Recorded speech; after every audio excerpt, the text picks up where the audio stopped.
Hello everyone. आजच्या retail मॅनेजमेंटच्या लेक्चरमध्ये पुन्हा एकदा सर्वांचं स्वागत. आपण जो रिटेलिंगचा सेकंड युनिट स्टार्ट केलेला आहे त्यामध्ये आपण रिटेलिंगच्या स्ट्रॅटेजी स्टडी केलेल्या आहेत मागच्या लेक्चरला. त्यानंतर आता आपण व्हॅल्यू चेन पर्यंत आलेलो आहोत. तर व्हॅल्यू चेन म्हणजे नक्की काय आहे किंवा कशा पद्धतीने व्हॅल्यू डिसाइड कशी केली जाते. तर रिटेलिंग आहे, रिटेलिंग मध्ये कुठल्या गोष्टीची व्हॅल्यू कशी काम करतात, मेजर करतात. तर यामध्ये त्यांनी दिलाय in competitive terms value is the amount that the buyer are willing to pay for what a firm provides them.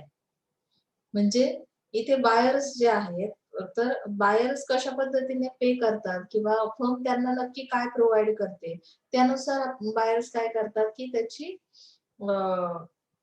Value decide करतात की त्या फर्मची किंवा त्या प्रोडक्टची value is measured by the total revenue, a reflection of the price of firms products commands and the units it can sell. A firm is profitable if the value it command exceeds the cost involved in creating the product.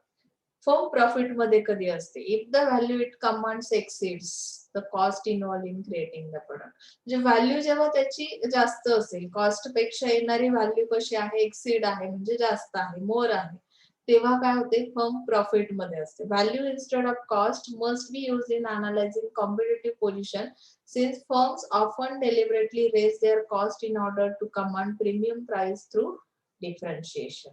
Okay, so the value chain displays total value and consists of value, activities and margin. आता total value कशी आहे किंवा value activities कुठल्या आहेत त्या define करायच्यात आपल्याला, बरोबर. मग त्यामध्ये त्यांनी एक डायग्राम दिली बघा इथे. सपोर्ट ऍक्टिव्हिटीज कुठल्या आहेत की एखादी फर्म जेव्हा काम करते, प्रायमरी ऍक्टिव्हिटीज कुठल्या आहेत, फर्मचं इन्फ्रास्ट्रक्चर कसं आहे, म्हणजे आपल्याला व्हॅल्यू चेन स्टडी करायची की नाही, तर त्यामध्ये कुठल्या कुठल्या गोष्टी येतील, कुठल्या ऍक्टिव्हिटीज येतील.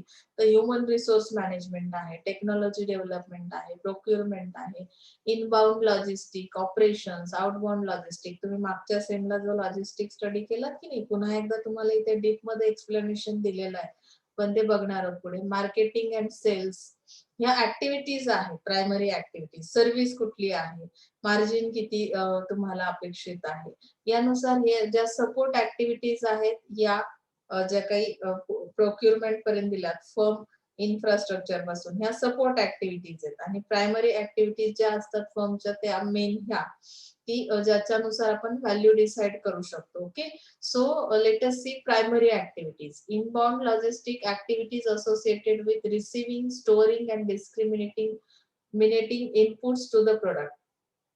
आता इथे प्रोडक्टसाठी तुम्ही कुठल्या पद्धतीचं, म्हणजे आता प्रोडक्ट कसं स्टोअर केला जातो किंवा रिसीव्ह कसा केला जातो, मटेरियल हँडलिंग कसं असतं किंवा वेअर हाऊसिंग कसं केलं जातं, इन्व्हेंटरी कंट्रोल कशी केली जाते, व्हेकिल शेड्युलिंग कसं आहे किंवा returns to suppliers.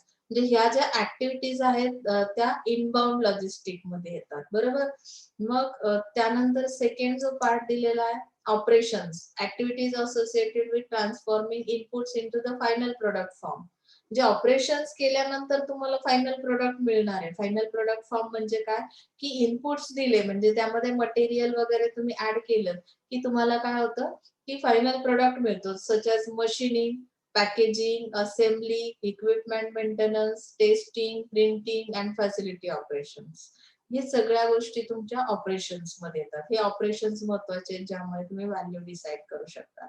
Outbound logistic मध्ये येणाऱ्या ऍक्टिव्हिटीज कुठल्या आहेत, तर यामध्ये फिजिकली डिस्ट्रीब्युशन जे होतं प्रोडक्ट्सचं, म्हणजे बायर्स जे परचेस करतात products, finish goods, warehousing, material handling, delivery vehicle, म्हणजे डिस्ट्रीब्युशन कसं केलं जातं किंवा त्याची प्रोसेस कशी, ऑर्डर प्रोसेसिंग कशी आहे, म्हणजे एखाद्याने ऑर्डर प्लेस केली तर तुम्ही डिलिव्हरी किती दिवसांमध्ये, त्याचं शेड्यूल कसं बनवलेलं आहे, या सगळ्या ऍक्टिव्हिटीज ह्या आउटबाउंड लॉजिस्टिक मध्ये येतील.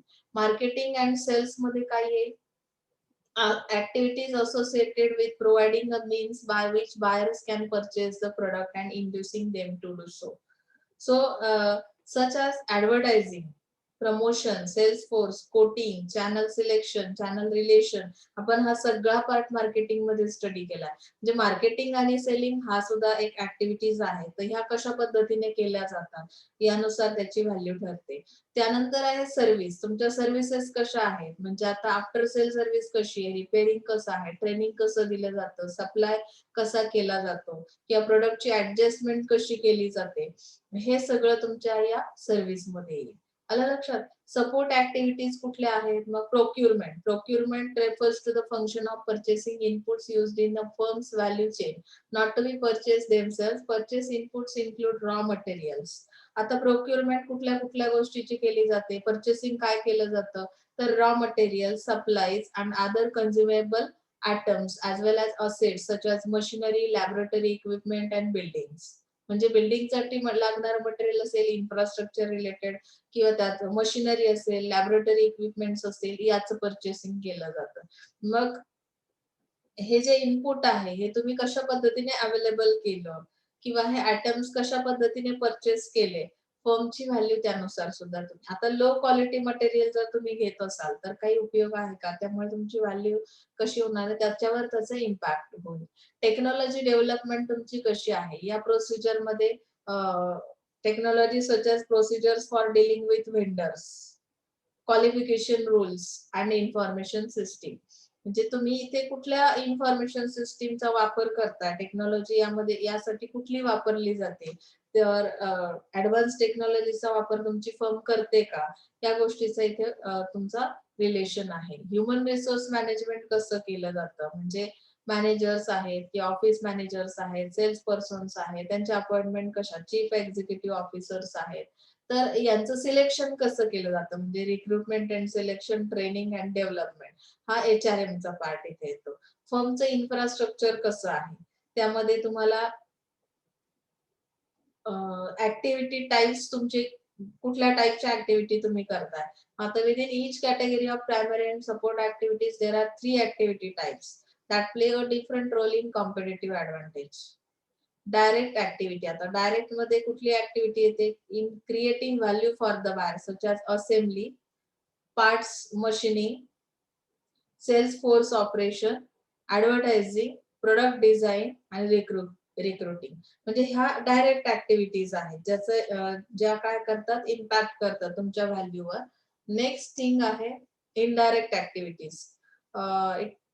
it possible to perform direct activities on a continuous basis such as maintenance, scheduling. आता शेड्यूल्स लावतो की नाही आपण, बरेचसे ऑपरेशन्स केले जातात, तर मग त्या ऑपरेशन्स मध्ये ऑपरेशन ऑफ फॅसिलिटीज, मग त्यासाठी कुठल्या फॅसिलिटीज अवेलेबल केल्या, जसं मशिनरी, ऍडव्हान्स टेक्नॉलॉजी तुम्ही यूज केलीत का, सेल्स फोर्सचं ऍडमिनिस्ट्रेशन कसं केलं गेलं, रिसर्च ऍडमिनिस्ट्रेशन कसं केलं गेलं, म्हणजे मार्केटचा रिसर्च वगैरे तुम्ही कसा करताय, एरिया वाईज करताय. जसं आपण मागच्या सेमिस्टरला हे स्टडी केलं बघा, एरिया वाईज तुम्ही जे काही सेल्स मॅनेजर अपॉइंट केले, म्हणजे नॉर्थ एरिया असेल, साऊथ एरिया असेल, प्रत्येक एका डायरेक्शन नुसार तुम्ही काय केलेत, एरिया सिलेक्ट केलेत आणि ते ऑपरेशन्स कम्प्लीट केलेत. म्हणजे त्या इनडायरेक्ट ऍक्टिव्हिटीज आहेत ज्याचा इम्पॅक्ट सुद्धा तुमच्या व्हॅल्यू चेनवर होतो.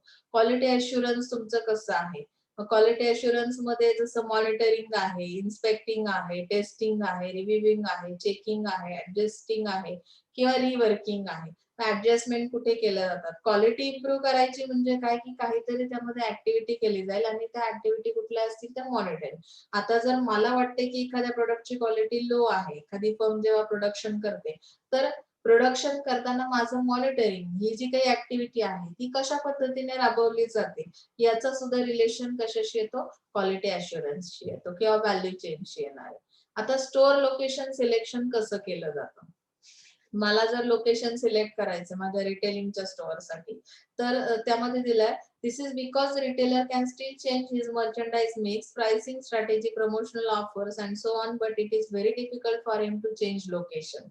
म्हणजे जर तुमचं एका लोकेशनला ऑलरेडी स्टोअर आहे आणि तुम्हाला काय करायचंय, सिलेक्ट करायची दुसरी प्लेस, तर ती चॉईस करणं कसं हार्ड आहे किंवा डिफिकल्ट असेल, तर यामध्ये दिलंय की location is typically one of most influential consideration in customer store choice decision. Most consumer similarly shop at the super market closest to them. Near by प्लेसला कस्टमरला काय आहे की तो लाईक करतो तिथे शॉपिंग करणं. Location decision have strategic importance because they can be use to develop a sustainable competitive advantage. If a retailer has the best location, that is the location that is most attractive to its customers. Competitors cannot easily copy this advantage. म्हणजे तुम्ही जे काही location choose करताय तर त्यामध्ये तुम्हाला competitive advantage कसं मिळेल. आता कॉम्पिटिटिव्ह ऍडव्हान्टेज मिळवायचं असेल तर तुम्हाला त्या पद्धतीची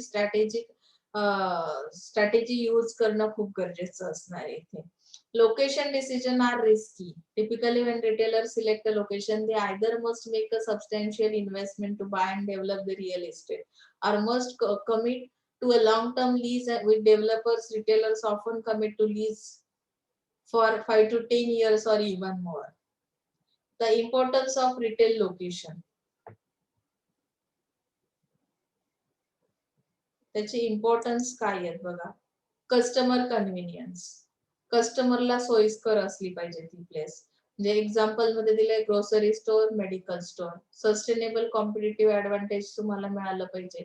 लॉंग टर्म तुम्हाला त्याचे बेनिफिट्स मिळाले पाहिजे. म्हणजे तुम्हाला ज्या लोकेशनला तुम्ही ते सिलेक्ट केलेलं आहे तिथे तुम्हाला if a retailer has the best location that is the most attractive to its customers, competitors cannot easily copy this advantage. जे कस्टमर कॉपी करू शकणार नाही अशा पद्धतीने तुम्ही काय करायचं, स्टोअरचं लोकेशन सिलेक्ट करायचं. Huge investment, location decision are risky. Generally when retailers select a location, they either make a substantial investment to buy and develop the real estate. म्हणजे कुठलाही नवीन लोकेशनला जेव्हा तुम्ही स्टोअर काय करताय, बनवताय, तर तिथे तुमची इन्व्हेस्टमेंट खूप जास्त असते आणि त्यामुळे ते रिस्की असणार आहे. कॉस्ट फॅक्टर इम्पॅक्ट करतो because it involves large capital investment. Okay. आणि ट्रान्सपोर्टेशन कॉस्टवर त्याचा अफेक्ट होतो. So as well as human resources cost like salaries. Relevant factors कुठले आहेत, सॉरी रेव्हेन्यू फॅक्टर्स कुठले आहेत. Location is a major revenue factor because it affects the amount of customer traffic and also the volume of business of the retailer. म्हणजे बिझनेसवर revenue फॅक्टरचा कसा impact होतो किंवा customer traffic, amount of customer traffic वर कुठला impact होतो त्याचा study केल्यानंतर तुम्हाला त्याचे इम्पॉर्टन्स लक्षात येतील. आता types of retail locations. Retail locations जे आहेत त्यानुसार आपल्याला किती रिटेलर्स बघायला मिळतात बघा. See here, freestanding sites are unplanned areas occupied by retail stores. Unplanned area असेल जिथे तुम्हाला हे रिटेलचं स्टोअर आढळेल. They are standalone building or isolated stores unconnected to other retailers. म्हणजे कनेक्टिव्हिटी अजिबात नाही. हे वन मॅन शोज असं म्हणतो आपण. इथे आयसोलेटेड स्टोअर तुम्हाला बघायला मिळेल. आणि however they might be near other freestanding retailers. The roadside ATS or dhabas situated alongside main roads and national highways in India are example of freestanding location. तुम्हाला धाबाची माहिती ना, धाब्यावर वगैरे जेवायला पण थांबतो. तर मग हे कसे असतात रोडच्या साईडला, म्हणजे एकटे, म्हणजे अलोन म्हणजे काय की ते एकटेच असतात, त्यांच्या साईडला दुसरा कॉम्पिटिटर वगैरे कोणी नियर बाय प्लेसला दुसरा रिटेलर तिथे आढळणार नाही. ओके. सो ऍडव्हान्टेज काय त्याचे, कन्व्हिनियंट टू कस्टमर, म्हणजे इझिली तुम्हाला अँपल पार्किंग तिथे मिळते. लो रेंट असेल, visibility to attract customer, driving by little or no competition. इथे कॉम्पिटिशन आढळत नाही किंवा अट्रॅक्ट केलं जातं कस्टमरला. विजिबिलिटी म्हणजे काय की काही गोष्टी तुम्हाला लांबूनही दिसतात कारण कॉम्पिटिटर्स तिथे नाही, कॉम्पिटिशन नाही, रेंट पण लो आहे आणि कस्टमरला कन्व्हिनियंट आहे कारण तुम्हाला तिथे पार्किंग एरिया भरपूर अवेलेबल होतो. लिमिटेशन्स काय, free standing locations have limited trade area, म्हणजे तिथे फार जास्त बिझनेस तुम्हाला होईलच असं काही शाश्वत नाही. There are no other nearby retailers to attract customers interested in shopping at multiple outlets. म्हणजे आता एका ट्रिप मध्ये खूप जास्त गोष्टी घेणारे जे कस्टमर्स आहेत, मल्टिपल आउटलेट्स ज्यांना अपेक्षित आहेत, एक्सपेक्टेड है कि यहाँ पे वन ट्रिप में भी मैं बहुत ज्यादा शॉपिंग करूंगी ऐसा जिनको लगता है, तो वो लोग यहाँ पे अट्रैक्ट नहीं होते क्योंकि वन ही एक ही शॉप है. तो जो अदर कस्टमर्स है मल्टीपल आउटलेट्स में शॉपिंग करने वाले, उनको वो अट्रैक्ट नहीं कर सकता फ्री स्टैंडिंग लोकेशन का retailing shop. These locations have higher occupancy cost because they do not have other retailers to share the cost of outside lighting, parking lot maintenance or trash collection. Occupancy cost जास्त आहे कारण तुम्हाला infrastructure पूर्ण develop करावं लागतं. They do not have other retailers to share the cost of outside lighting. म्हणजे सगळा खर्च तुम्हाला एकट्यालाच करावा लागतो. म्हणजे बाकी पार्किंग फॅसिलिटीज वगैरे जशा कंबाईन असतात की सपोज अदर रिटेलर्स त्या स्ट्रीटवर त्यांचे रिटेलिंगचे स्टोअर असतील तर लाइटिंग वगैरे आउटसाइडची जी काही असते तर रोडच्या लाईटचा वगैरे ते वापर करतात. पण इथे ऑक्युपन्सी कॉस्ट तुमची इन्क्रीज होते फ्री स्टँडिंग लोकेशनला.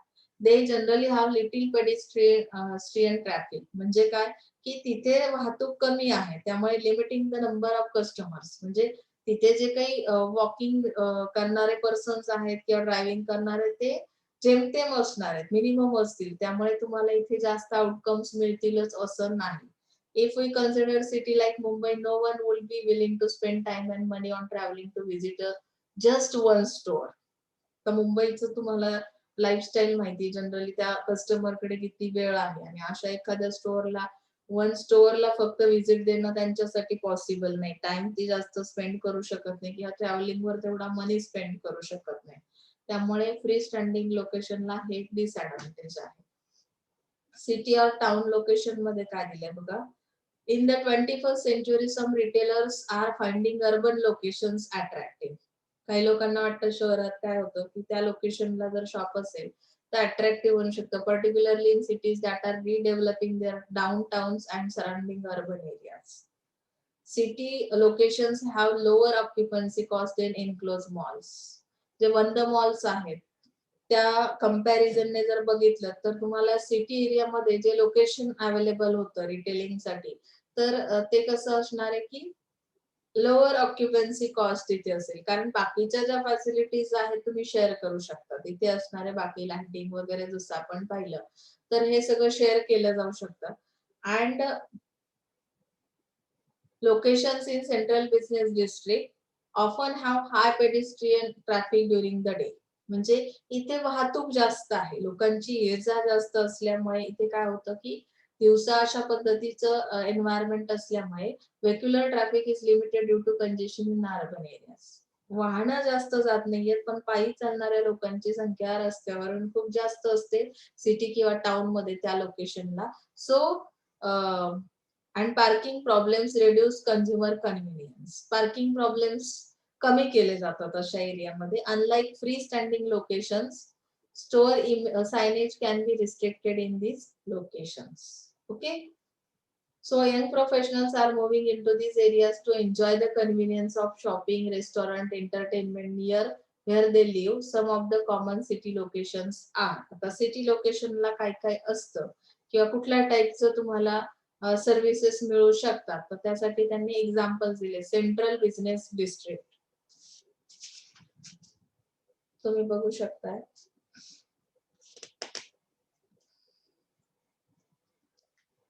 सीबीडी त्याला आपण म्हणू शकतो. It is the traditional downtown business area in a city or town.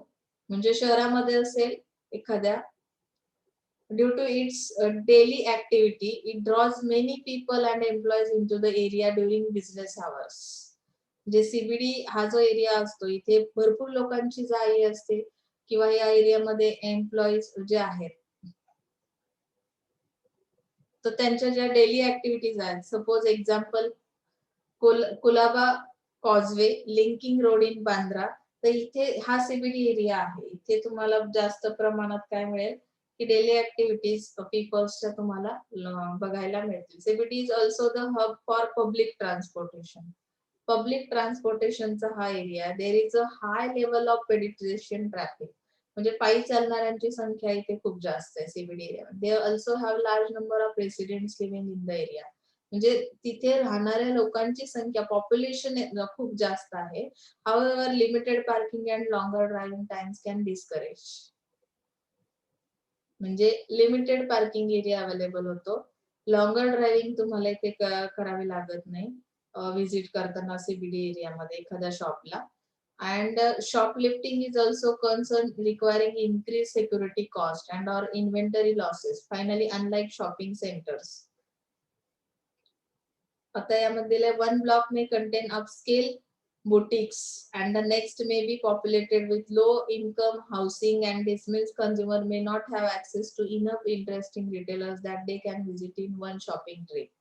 म्हणजे इथे सुद्धा फार लोक इंटरेस्ट दाखवत नाही सीबीडी एरियामध्ये, कारण की लो इन्कम हाऊसिंग अशा पद्धतीची पॉप्युलेशन इथे आढळते. अपस्केल बुटिक्स जे आहेत ते इथे आढळतात. बुटीक सिस्टीम तुम्हाला माहिती आहे ना, मेन स्ट्रीटला कुठलं लोकेशनला इथे कुठल्या टाइपचे रिटेलर्स तुम्हाला सापडतील बघा. Traditional shopping area in smaller towns और secondary business district in suburb or within a larger city. Streets in some of these areas have been converted into pedestrian walkways. Main रोडला जी लागून असतात शॉप्स, main street share most of the characteristic of primary CBD, but their occupancy cost are generally lower. कारण main रोडला असल्यामुळे काय होतं की बाकीची येणारी कॉस्ट कमी लागते, इथे इन्फ्रास्ट्रक्चर, लाइटिंग वगैरे येणारी cost. So main street location do not draw as many people as the primary CBD because fewer people work in the area and the fewer stores generally mean a smaller overall selection. In addition, main street do not offer the range of entertainment. Main रोडला असणारी दुकानं जी असतात रिटेलर्सची, त्यामध्ये तुम्हाला फार काही entertainment वगैरे मिळत नाही किंवा त्यामध्ये अशा नवीन काही ऍक्टिव्हिटीज नसतात ज्या की तुम्हाला सीबीडी एरियामध्ये आढळतात. Okay. Finally, the planning organization for the town or redevelopment often imposes some restriction on main street store operations. इथे जेव्हा मेन स्ट्रीटला तुम्ही ही लोकेशन सिलेक्ट करता रिटेलिंग साठी, तेव्हा इथे ती रिस्ट्रिक्शन्स येतात. ओके. इनर सिटी मध्ये आता कशा पद्धतीचे असेल तुमचं ही जे काही लोकेशन आहे, refers high density urban area, म्हणजे याची डेन्सिटी खूप जास्त हाय असेल, that has higher unemployment and lower median income that the surrounding metropolitan area. Some retailers have avoided opening stores in the inner city because they believe it is riskier and achieves lower returns than other areas. Inner city मध्ये फार लोक जास्त location ते select करण्यावर interest दाखवत नाही, कारण की तिथे रिस्क आहे, तिथे लोअर रिटर्न्स मिळण्याची पॉसिबिलिटी आहे. As a result, inner city consumers often have to travel to the suburbs to shop even for food items. जे सिटी मध्ये राहणारे लोक बाहेर ट्रॅव्हलिंग करून दुसऱ्या शॉपला जातात, तिथल्या नियर बाय प्लेसला कमी शॉपिंग करतात, त्यामुळे तो रिस्की पार्ट आहे इनर सिटी मध्ये लोकेशन सिलेक्ट करणं. So although income levels are lower in inner cities than in other neighbourhoods. म्हणजे इनर सिटी मध्ये तुम्हाला जी इन्कम लेवल आहे ती लोअर असणार आहे and often achieve higher sales volume and higher margins. Inner city retailers often achieve higher sales volume. Okay.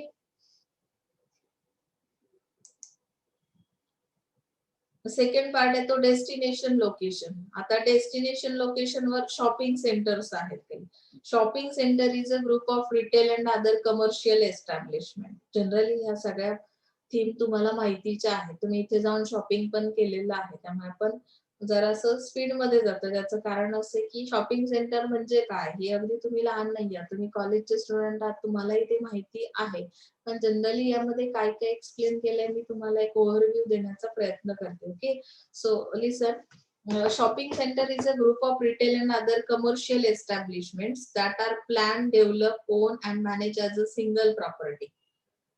By combining many stores at one location, the development attracts more consumers to shopping center that will be the case if the stores were at separate locations. म्हणजे तुम्ही एक एक store समजा एकच टाईपचं products तिथे available होतात, तर अशा ठिकाणी कस्टमर जाणं अवॉइड करतो. पण शॉपिंग सेंटर मध्ये काय केलंय, कंबायनिंग केलेलं आहे, वेगवेगळे स्टोअर्स जे आहेत ते कंबाईन केलेले आहेत, तिथे ऍट अ टाइम तुम्हाला बरेचसे प्रोडक्ट्स अवेलेबल होऊ शकतात किंवा शॉपिंग तुमच्यासाठी ती कन्व्हिनियंट असू शकते ऍज अ कस्टमर. मग त्यामुळे इथे काय होतं की तुमचा इथला एक्सपिरियन्स कसा असतो की बेस्ट असेल शॉपिंगचा, शॉपिंग सेंटरला जर तुम्ही शॉपिंग केली तर. So the shopping centre management maintains the common facilities such as parking area. म्हणजे आता वेगवेगळे रिटेलर्स आहेत, 7-8 लोक आहेत तिथे, शॉप आहेत, त्यांचा जो काही पार्किंग एरिया आहे तो शेअर केला जातो. कॉमन फॅसिलिटी ती प्रोव्हाइड केली जाते. And arrangement refer to as a common area maintenance and is responsible for providing security. Parking lot lighting, outdoor signage for the center, advertising and special events to attract customers. म्हणजे इथे काही special events पण असतात, काही discount offer, Diwali offer वगैरे अशा मोठ्या मोठ्या ऑफर्स त्या शॉपिंग सेंटरला दिल्या जातात कंबाईनली. ओके. शॉपिंग मॉल्स जे आहेत तुमचे, तिथे कशा पद्धतीचं एन्व्हायरमेंट आहे बघा. These are enclose climate control. Enclose म्हणजे बंद आहेत. बंद आहेत म्हणजे काय, की त्यांचं क्लायमेट त्यांनी कंट्रोल केलेलं आहे, की आतमध्ये तुम्ही एंट्री केली की तिथे असणारी लाइटिंग त्या शॉपिंग सेंटरमध्ये, तर त्या सगळ्या गोष्टी कशा आहेत त्यांच्या अंडर कंट्रोल आहेत. Both sides of an enclose walkway. Parking is usually provided around the perimeter of the mall. Parking area त्यांनी अवेलेबल केलेला असतो. They often are considered tourist attractions. Shopping मॉलला जनरली रेग्युलर कस्टमर पेक्षा tourist attraction जास्त असेल. And have several advantages. आता याचा advantage काय, shopping mall attract many shoppers and have large trade area. जे इथे जास्त लोकांना शॉपर्सला अट्रॅक्ट करण्याचा प्रयत्न केला जातो because of the number of stores and opportunity to combine shopping with entertainment. जे इथे शॉपिंग सोबत एंटरटेनमेंट प्रोव्हाइड केल्यामुळे शॉपर्सला जास्तीत जास्त प्रमाणामध्ये अट्रॅक्ट करतात. त्यामुळे हा जो एरिया आहे ट्रेड एरिया हा लार्जर असणार आहे. इथे येणारे जाणारे टुरिस्ट सुद्धा जास्त असतील. They provide an inexpensive form of entertainment. Expenses लागणार नाहीत तुम्हाला एंटरटेनमेंटसाठी इथे. Older citizens get their exercise by walking the malls and teenagers hang out and meet their friends. म्हणजे ही भेटण्याची पण जागा असू शकते. आता तुम्ही म्हणाल कोणाला भेटायचं मॅडम, तर वॉकिंग म्हणजे एक्सरसाइज करण्यासाठी वॉकिंगसाठी म्हणून ओल्ड सिटीजन्स जसे जातात तसे टीनेजर्स इथे काय करतात, की खूप हँग झालंय मॅडम, सकाळपासून ऑनलाईन लेक्चर अटेंड केले, तर मग मला एखाद्या फ्रेंडला भेटायचं, तर ती भेटण्याची जागा असू शकते तो shopping mall. Children are taken for recreation. इथे चिल्ड्रनसाठी पण एंटरटेनमेंट आहे. Mall management ensures a level of consistency that benefits all the tenants. For instance, most major malls enforce uniform hours of operation. म्हणजे काही इथे पर्टिक्युलर हावर्स मध्ये operations केले जातात, त्यामुळे त्याचा उपयोग हा सगळ्याच कस्टमरला होतो, शॉपर्सला होतो.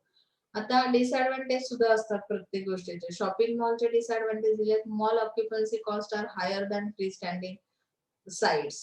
म्हणजे जे काही अलोन असे एकटे असे जे रिटेलर्स आहेत फ्री स्टँडिंग लोकेशनला, त्यांच्यापेक्षा मॉलसाठी जी काही ऑक्युपन्सी कॉस्ट आहे ती हायर असेल.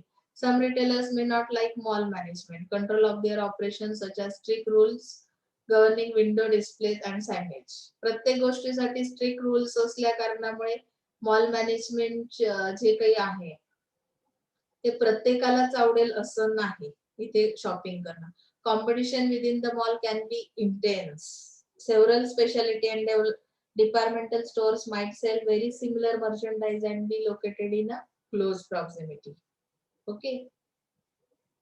Freestanding locations are more convenient because customers can park in front of a store, go in and buy what they want. Freestanding ला कसं आहे, की ते एकटं एक बिल्डिंग तरी असेल इन्फ्रास्ट्रक्चर किंवा सेपरेट असं लोकेशन असल्या कारणाने इथे पार्किंग एरिया तुम्हाला समोरच अवेलेबल असतो आणि तुम्हाला जे हवं ते तुम्ही लगेच बाय करू शकता. मॉलला तशी सिस्टीम नसेल. इथे व्हरायटी रिटेलर्स आहेत, व्हरायटी प्रोडक्ट्स इथे एका वन टाइम शॉप तुम्ही करता, म्हणजे इथला एरिया तेवढा सुटेबल असणार नाही पार्किंगसाठी. For this reason small traffic and sales have been declining. Okay. Convenience location मध्ये काय दिलंय बघा. In India, the Kirana shops are best example of convenience location. There are millions of such stores that cater to the daily needs of customers. As most of these stores are situated in residential areas, the rental cost is low. म्हणजे हा आपल्या जिथे आपण राहतो त्या residential एरियामध्ये किराणा stores available होतात, convenience लोकेशनला ते असतात. त्यामुळे तुमच्या डेली नीड्सचे जे प्रोडक्ट्स आहेत ते तुमच्या कस्टमरला काय होतात, अवेलेबल होतात. हा तुम्हाला नॉन ट्रेडिशनल लोकेशन नाहीये. इथे मर्चंडाइज किओस्क आणि एअरपोर्ट्स रिटेलिंग हे आपलं झालंय. पहिल्या ह्याच्यामध्ये मी तुम्हाला थोडं इन शॉर्ट सांगितलेलं आहे आणि हा नाही केला तरी चालेल, हा आउट ऑफ सिलेबस आहे. Factors influencing store location. आता स्टोअर लोकेशनवर कुठले फॅक्टर्स इम्पॅक्ट करतात, तर त्यामध्ये डेमोग्राफिक कॅरेक्टरिस्टिक्स दिलेत. डेमोग्राफिक मध्ये काय दिलंय, it is the study of population characteristic that are use to describe consumer. म्हणजे पॉप्युलेशन एक्झॅक्टली इथे कळते. डेमोग्राफी मध्ये तुमचं कस्टमरचं एज कळतं, जेंडर कळतो, इन्कम कळते, education, family characteristic, occupation and many other items. These demographic variables may be used to select market segment. म्हणजे तुमच्या प्रोडक्ट साठी असा पर्टिक्युलर असा कुठला सेगमेंट सुटेबल आहे तो सिलेक्ट केला जातो, which become the target market for the retailer. तुम्हाला एकदा डेमोग्राफी कळली, तुमच्या कस्टमरची कॅरेक्टरिस्टिक समजले की त्यानुसार तुम्ही एक सेगमेंट चूज करून तो टार्गेट करता सेलिंग साठी. इकॉनॉमिक कॅरेक्टरिस्टिक्स मध्ये इकॉनॉमिक एन्व्हायरमेंट स्टडी केलं जातं, जसं की त्याचं ग्रॉस डोमेस्टिक प्रोडक्ट कंट्रीचे, current interest rates, employment rates, and general economic condition affect how retailers in general perform financially. For example, employment rates can affect the quantity and quality of the labor pool available for retailers as well as influence the ability of customers to buy. म्हणजे तुमची economic condition कळली की तुमचा customer किती able आहे, त्याची ability किती आहे, तो किती एक्सपेन्सिव्ह प्रोडक्ट्स बाय करू शकतो, किंवा तुमचे लेबर्सची क्वालिटी क्वांटिटी कशी आहे, एम्प्लॉयमेंट रेट कसा आहे त्याच्यावरती डिपेंड करते. म्हणजेच इथे इकॉनॉमिक कॅरेक्टरिस्टिक्स माहिती असतील तर काय होणार आहे, तुम्हाला इझी होईल लोकेशन सिलेक्ट करणं. डिमांड कशी आहे, retailers, the demand for retailers goods and service will influence where the retailer will locate its stores.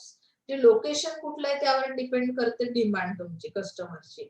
Location convenient प्लेसला असेल तर कस्टमरची डिमांड पण तेवढी जास्त असेल. Not only must consumers want to purchase the goods but they must have the ability or money to do so as well. Demand characteristic are function of the population and the buying power of the population. म्हणजे पॉप्युलेशनची power किती आहे पर्चेसिंगची. Population and income statistics are available for most countries and regions with develop economics. म्हणजे इकॉनॉमीवरून तुम्हाला exactly income level कळते. Income statistics available झाले की त्या कंट्रीमध्ये असणारे डिमांड तुमच्या लक्षात येते आणि त्यानुसार तुम्ही काय करू शकता, सेलिंग करू शकता. यामध्ये this is of utmost importance for retailers whether they carry higher price goods such as durables, furniture, jewelry, electronics or lower price goods such as basic apparels or toys. Competition कशी आहे त्याचा impact तुमच्या लोकेशनवर होतो. जसं की कुठल्या रिजनला तुमचं रिटेलिंगचं शॉप आहे, तिथे कशा पद्धतीचे कॉम्पिटिटर्स आहेत आणि ते कुठल्या स्ट्रॅटेजीज अप्लाय करतात ह्याचं नॉलेज तुम्हाला घेऊनच मग त्या एरियामध्ये काय करायचे, लोकेशन सिलेक्ट करायचे.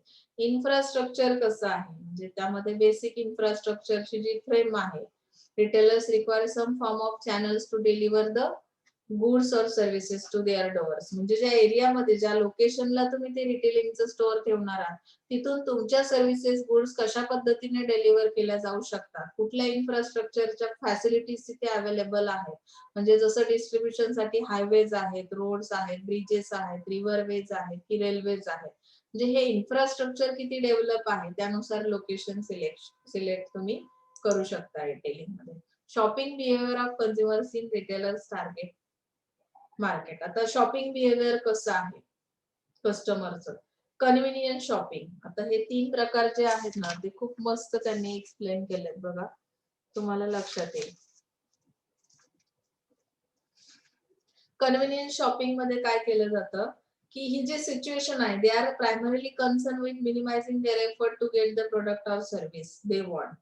कस्टमरला जे प्रोडक्ट्स जो भी प्रोडक्ट परचेस करना है कस्टमर को, तो उसके लिए जरूरी क्या है कि प्रोडक्ट और सर्विस अवेलेबल करना, ना कि बहुत ज्यादा एफर्ट उसमें डालना है. They are relatively insensitive to price and indifferent about which brands to buy. यानी कि यहाँ पे ब्रांड पे फोकस नहीं किया जाता. तो यहाँ पे इनसेंसिटिव टू प्राइस मतलब क्या है कि प्राइस रिलेटेड भी उन्हें कोई दिक्कत नहीं होगी. यहाँ पे उनके लिए जरूरी है कि वो प्रोडक्ट या वो सर्विस अभी इसी समय मुझे क्या करनी है, अडॉप्ट करनी है, thus they do not spend much time evaluating different brands or retailers. तो वो लोग इवेल्यूशन करते नहीं बैठते कि दो ब्रांड्स के अंदर क्या डिफरेंस है, कितनी प्राइस है.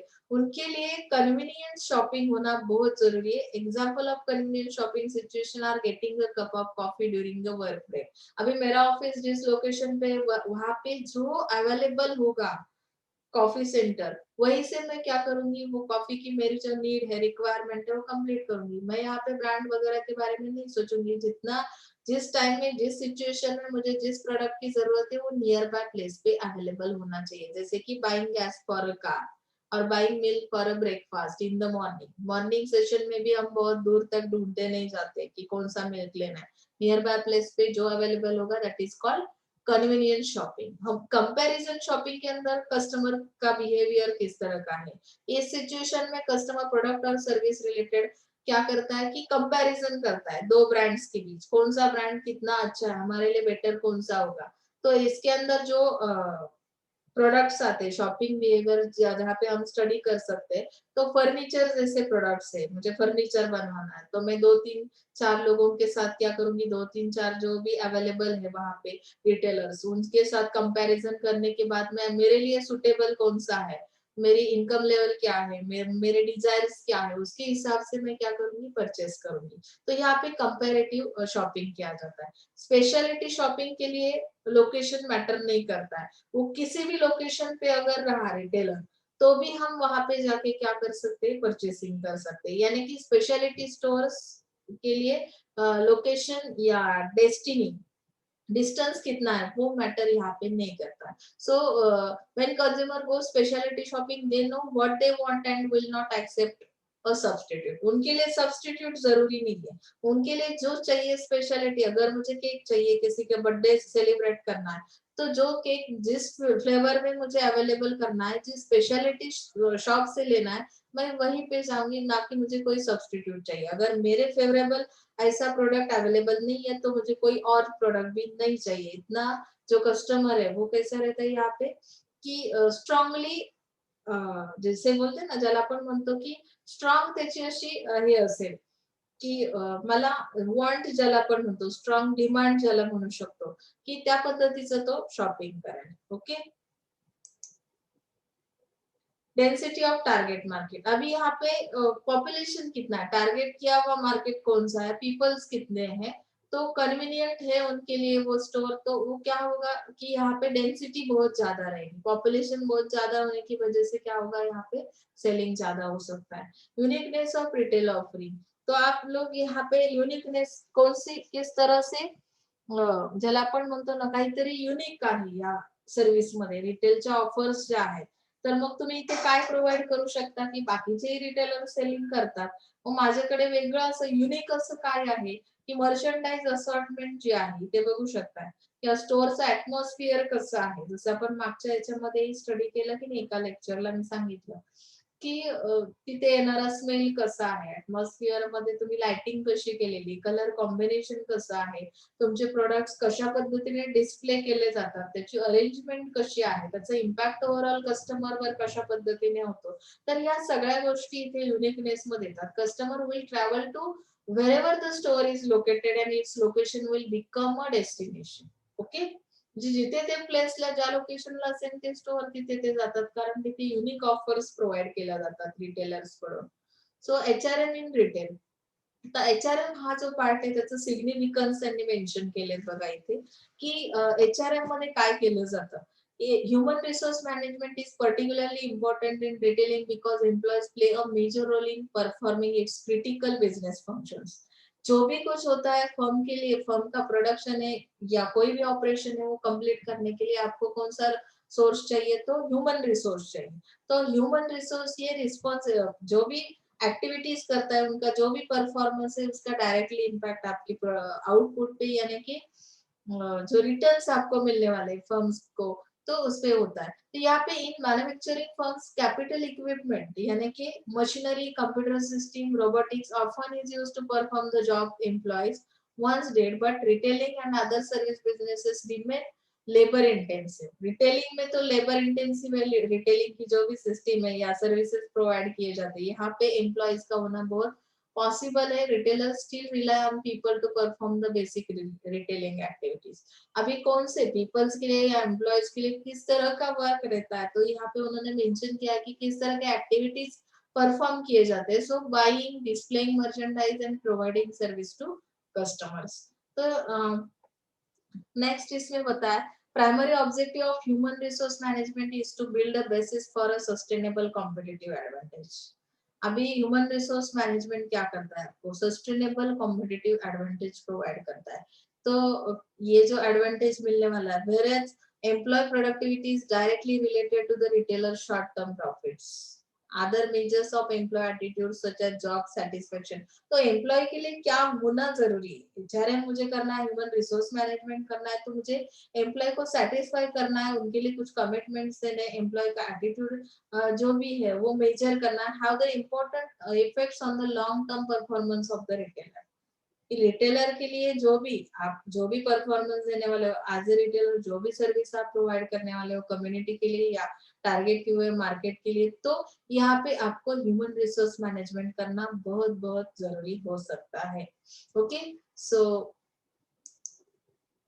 फंक्शंस क्या है एचआरएम की, वो भी हम लोग नेक्स्ट लेक्चर में स्टडी करेंगे। यहाँ तक हम आज के लिए रुकते हैं। काही अडचण असेल तर विचारायची।